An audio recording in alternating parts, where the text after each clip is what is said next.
Mənim əzizlərim, əgər xaçapurinin necə hazırlanmağını bilmək istəyirsinizsə, bu videonu diqqətlə izləyin. Bu xəmirdir. Xəmir yarım kilo undan hazırlanıb, 39 ədəd kündədir.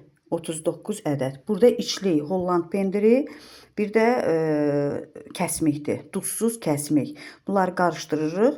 Kim istəsə pendir də eləyə bilər, ağ pendir. Bizdə duzlu sevilmədiyinə görə bu biraz fərqli xaçapuridir. Yəni qayıq formasında.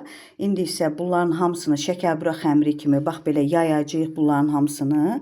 Yayıb üstə yığıb sonra isə gəmciklər düzəldəcəyik. Bu cürə hamısını yaydım. Deməli alt-alt qoydum. Yəni eynən şəkərbura xəmiri kimi. İndi isə bunların içlik qoyub qayıq şəkli forması verəcəm.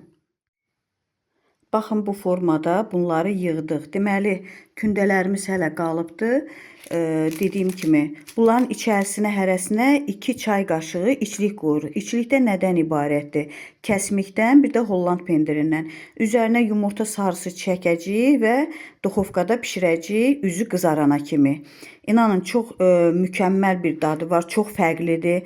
Qabaqdan da oruçluq ayı gəlir. Oruçluq ayında səhər-səhər yemək üçün çox gözəl bir səhər yeməyidir. Nə duzu var, nə deməli şirinisi o qədər yoxdur. Ümumiyyətcə şirini demək olar ki, yoxdur. Ona görə həm sizi tox tutacaq, həm də doyumludur. Üzərinə yumurta sarısı çəkdim.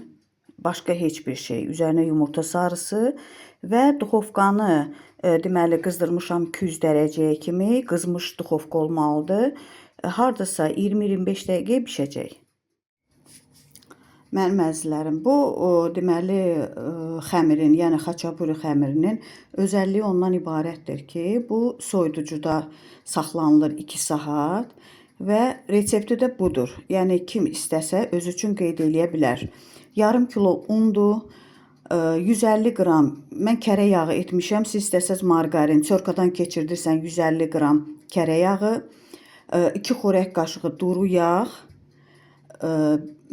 yarım çay qaşığı duzdur, 1 çay qaşığı şəkər tozudur. Bir də deməli drojdur, hardasa yarım çay qaşığından biraz artıq drojdur, maya.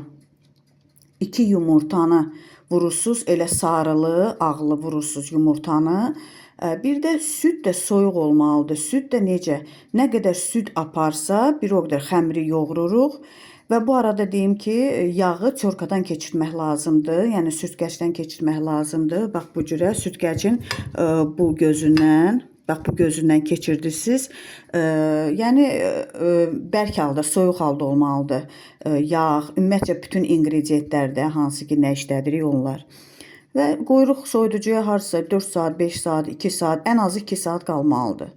Çox sərfəli, çox gözəl bir xəmirdir.